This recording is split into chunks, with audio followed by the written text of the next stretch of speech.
Oh, vhari mini Murena, vhari I will set a table before you in the presence of your enemy. Nduri nga imwe ndira vakori masvina na mini songo varabelisa uri valove ngori hei tafura ndiḓa ndo i ḓadza nga mahabu, maberegisi na uya ngo famba nayo. Zwino heiḽa tafula heiḽa ni khou ḓilela yo ḓala, maswina vha ḓovha vho tou ṱolela vha kule uri hei houḽa u nga ri una zwiḽiwa ngori vha zwi ḓo ri vhewe na mbilu dza vhuloi fhedzi.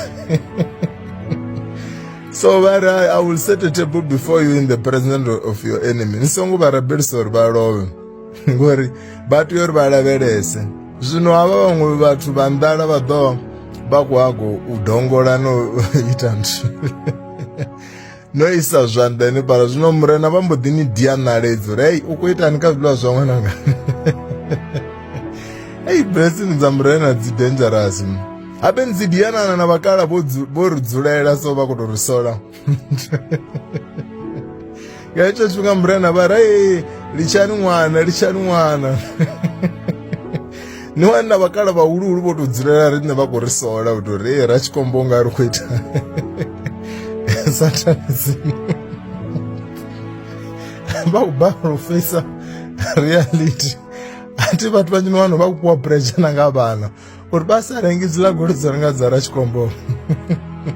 And ati vho vhana a vha ḓivhi uri tea vha hu na vhugai uri ni kone u renga zwithu.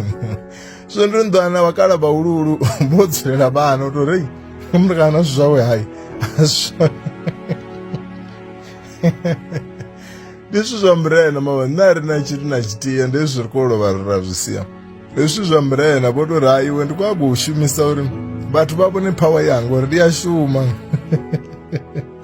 na mahosi na mini vhathu vha vha tshi vho ri hei Ratshikombo u khou kona nga nḓila ene ri upe tshidulo itshi ngori ungari ahuna muthu a khou konaho zwa zwino vhathu vhaṱo vha khou welela. Zwino iwe dzhia tshidulo itshi u dzule khatsho tsha vhuhosi. Ndi ri hei athi nyagi tshidulo ende na musi ndo swika fhethu athi nyagi u ofhiwa ende ni songo mpha kapo athi nyagi zwiṱerepe ndi zwone zwo dzhenisa vhathu vhanzhi milingoni. That's why nasi ni khou vhona vhathu vha khou welela vha tshi vho shavha na u feisa shango. Ndi uri ṅwe na ṅwe vha tshi swika ngori zwa zwi khou rana vha si khou pfha ungari vha khou ambiwa vha tea u ḓi explaina kha vhathu.